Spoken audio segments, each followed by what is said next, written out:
પક્ષપલટાના કેસમાં કોને આપણે ડિસ્ક્વોલિફાય કરીશું, કોને ડિસ્ક્વોલિફાય નહીં કરીએ એ બાબતની વિગતો આપવામાં આવી છે. આ અમેન્ડમેન્ટે કીધું કે ભાઈ જો 1/3 મેમ્બર્સ, હવે આ મેમ્બર્સ કેવા, જે પાર્લામેન્ટમાં રિપ્રેઝેન્ટ કરી રહ્યા છે એવા 1/3 મેમ્બર્સ એક પોલિટિકલ પાર્ટીના બીજી પાર્ટીમાં જોઈન થઈ જાય તો એ લોકોની ઉપર પક્ષપલટાનો કાયદો નહીં લાગે, એ આપણે મર્જર ઓફ પાર્ટીઝ ગણીશું. પણ 1/3 થી ઓછા થાય તો એ લોકોની સીટ ગઈ, એ લોકોને સ્પીકર જે છે સભાપતિ ડિસ્ક્વોલિફાય કરી નાખશે.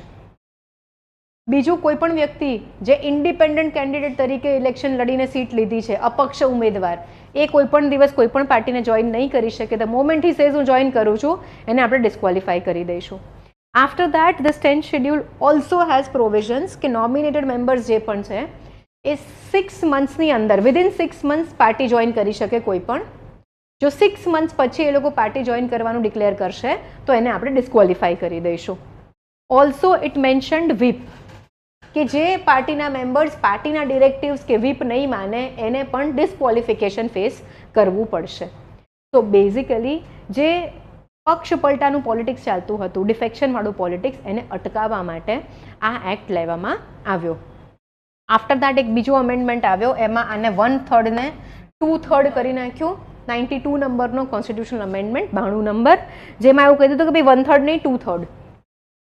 આટલા બધા વસ્તુઓ કર્યા બાદ બી આજે પણ તમે જોશો તો છેલ્લા 6 મહિનામાં કેટલા બધું આપણને ડિફેક્શન જોવા મળે છે. સ્ટાર્ટેડ વિથ રાઘવ ચડ્ડા, અત્યારે ટીએમસીનું જોવા મળે છે, પછી ત્યાં નીચે વિજય જે છે જોસેફ, ત્યાં આગળ કેટલું બધું ડિફેક્શન આપણને જોવા મળ્યું. તો ધીસ ઓલ, આને શું કહેવાય, સેફગાર્ડ્સ બનાવ્યા છે કોન્સ્ટિટ્યુશને. પણ લૂપહોલ્સ બધા જ સેફગાર્ડમાં હશે.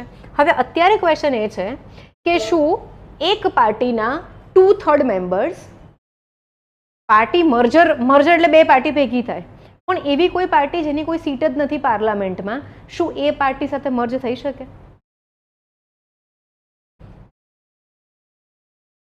It is also subject to interpretation whether a merger of an original political party can happen only with another party that already has members in the legislative house.